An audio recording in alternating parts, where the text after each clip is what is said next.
नमस्कार मंडळी, स्वागत आहे सगळ्यांचं आपल्या चॅनलमध्ये।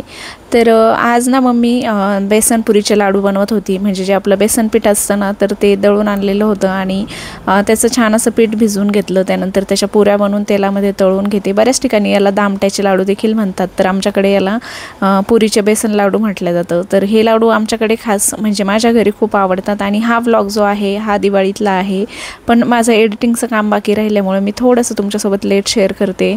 तर आज मम्मीने ते लाडू बनवायला घेतले आणि मम्मी हे लाडू इतके छान बनवते ना, एवढे नरम असतात ते आणि आमच्या घरी सगळ्यांना स्पेशली खूप आवडतात। त्यामुळे मग खूप लेट झालं होतं, आमचे जेवण वगैरे झाले होते। त्यानंतर मग 9-9:30 वाजता संध्याकाळचे आम्ही हे लाडू बनवायला लागलो होतो।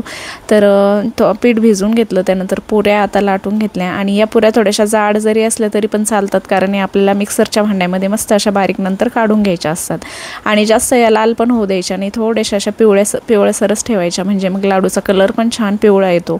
जास्त लाल तळल्या की मग कलरही आपला चेंज होतो।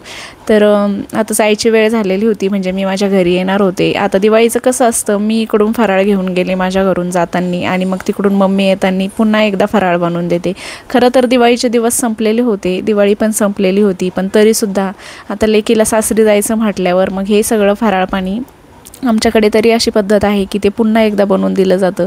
तर त्यामुळे पुन्हा एकदा आमची दिवाळी झाली, म्हणजे लाडू बनवले, त्यानंतर शंकरपाळी, चिवडा, चकली सगळं मम्मीने बनवलं होतं आणि जेवढं काही मी जे सोबत आणलं होतं ते मम्मीने परत एकदा सगळं मला सोबत दिलं। तर इथे छान पाक बनवायला ठेवला। तर पाकामध्ये मम्मी थोडंसं पाणी एक्स्ट्रा टाकते आणि ते थोडं जळू देते, म्हणजे मग काय होतं, लाडू खूप आपले नरम येतात, एकदम पेड्यासारखे होतात, मऊ लुसलुशीत। तर त्यामुळे मग थोडंसं पाणी एक्स्ट्रा टाकते आणि त्याला छान असं जळू देते। आता सगळ्या पुऱ्या इथे तळून झालेल्या होत्या। आता या पुऱ्या थोड्याशा थंड होऊ द्यायच्या आहे आणि थंड झाल्या की लगेचच मिक्सरमध्ये याला बारीक काढून घ्यायचं आहे। आता पाकाचं प्रमाण वगैरे मी काही सांगत नाही, कारण मम्मीने हे लाडू अंदाजे बनवले होते। मी फक्त पुऱ्या वगैरे तळून दिल्या होत्या तिला आणि तिला हे लाडू अंदाजेच जमतात। आता पहिल्या ज्या सगळ्याच जुन्या बायका आहेत तर त्या काही प्रमाणात वगैरे काही बनवत नव्हत्या, सगळं अंदाजेच करायच्या, पण तरीसुद्धा त्यांच्या हाताची चव आणि त्यांच्या हाताचं प्रमाण अजिबातसुद्धा बिघडत नव्हतं।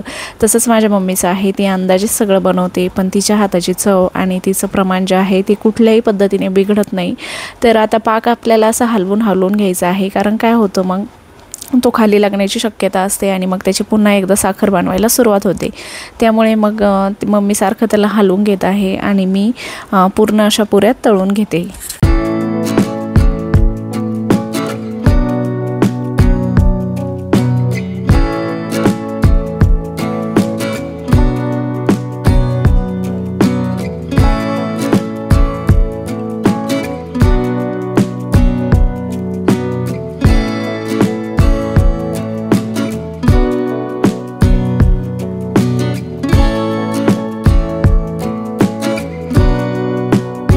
यावेळेसच्या दिवाळीमध्ये ना मी थोडे जास्त दिवस मम्मीकडे राहिले, त्यामुळे आता उद्या मला निघायचं आहे, उद्या मला माझ्या घरी जायचं आहे। तर मग आताच बॅग वगैरे पॅक करून ठेवते आणि यावेळेस थोडंसं मला म्हणजे खूप इमोशनल होत होते मी मम्मीला सोडून जाताना। मला थोडासा त्रास यावेळेस झाला, कारण जास्त दिवस राहिलं ना की असंच होतं आणि एकदा आपण आपल्या घरी गेलो, आपल्या रुटीनला लागलो, आपल्या कामांना लागलो, मुलांच्या स्कूल चालू झाल्या की मग आपण सगळं थोडंसं विसरायला लागतो। पण एकदा म्हणजे खूप दिवस राहिल्यानंतर आणि नंतर आपल्याला घरी जायचं म्हटलं ना की खरंच खूप त्रास होतो, मला तरी होतो आणि बऱ्याच मैत्रिणींना असं होत असेल, कुणाकुणाला असं होतं मैत्रिणींना नक्की मला कमेंटमध्ये सांगा।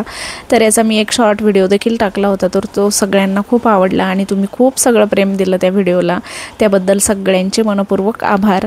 आणि सगळे आपल्या व्हिडिओला खूप प्रेम देत आहेत, त्याबद्दल मी माझ्या सगळ्या सबस्क्राईब फॅमिलीचे खूप मनापासून आभार मानते। तर आता या ज्या पुऱ्या आहेत ना, या मी मिक्सरमध्ये बारीक काढून घेतल्या, लगेचच त्यामध्ये मी विलायची देखील टाकून घेत असते, म्हणजे मग पाकात इलायची टाकण्यापेक्षा जर या पुऱ्यांमध्ये बारीक करताना टाकली ना तर ती सगळ्या याच्यामध्ये खूप छान अशी मिक्स होते आणि तिचं टेस्ट अजूनच जास्त छान होते। तर आता मम्मी इथे चाचणी चेक करून बघते, तर बऱ्याच ठिकाणी याला चाचणी म्हणतात, पाक म्हणतात, तर मम्मी याला चाचणी म्हणते म्हणून मी देखील आता चाचणीच म्हणते। तर पाक होतच आलेला होता, घट्ट अशी त्याची गोळी बनली की मग गॅस बंद करायचा आहे। त्यानंतर हे सगळं जे बारीक करून ठेवलेलं पीठ आहे ते सगळं त्यामध्ये मिक्स करायचं आहे। कधी कधी काय होतं, गोळी व्यवस्थित बनली तर हे लाडू लगेच बांधायला येतात आणि गोळी पोळी जर थोडीशी म्हणजे कमी जास्त झाली तर मग लाडू लगेचच्या लगेच बांधायला येत नाही. तर आमचं तसंच झालं, आम्हाला सगळं उरकून घ्यायचं पडलेलं होतं. म्हटलं लगेचच लाडू करून घेऊया. आम्हाला झोपायला त्या दिवशी 12 वाजले होते, पण तरीसुद्धा म्हटलं हे सगळं आवरून मगच झोपूया. पण आमचे लाडू बांधायला आलेच नाही, ते सकाळी बांधण्यासाठी आले.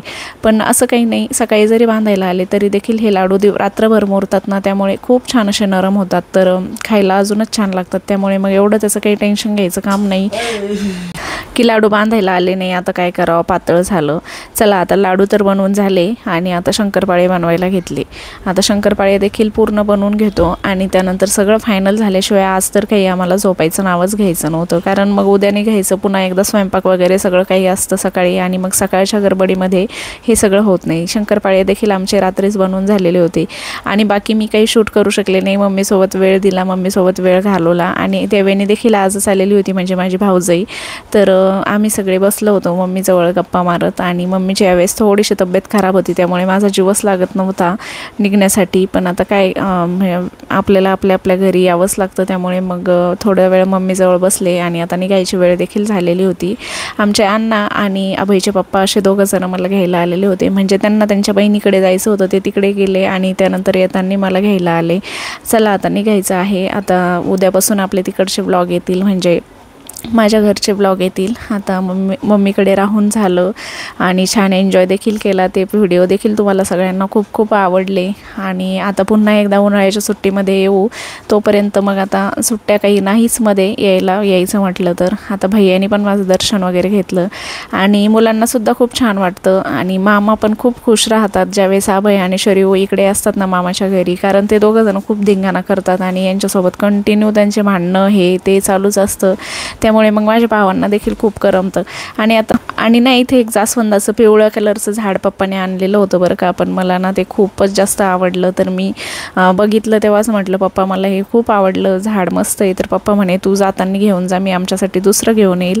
तर पप्पाने ते लक्ष करून ते झाड गाडीमध्ये टाकून दिलं आणि घेऊनच जा म्हटले. मी की नाही म्हटले, पण तरीसुद्धा पप्पाने ऐकलं नाही. म्हणे मी घेऊन येईल एखादं, तू घेऊन जा, फक्त त्याला छान वाढवा, छान पाणी वगैरे घालवा आणि वाळू देऊ नका. कारण माझ्याकडून बरेच वेळा असं होतं की मी झाडं वगैरे घेऊन जाते, पण ते व्यवस्थित म्हणजे त्याची काळजी न घेतल्यामुळे ते तसेच खराब होऊन जातात. चला आता निघायची म्हणजे पूर्ण वेळ झालेली आहे आणि आता मम्मीला काही शरीवला सोडूच वाटत नव्हतं. निघेपर्यंत तिला शरीवची पप्पी घेऊ वाटत होती, पण शरीव जास्त मटकलेली होती. चला बाय.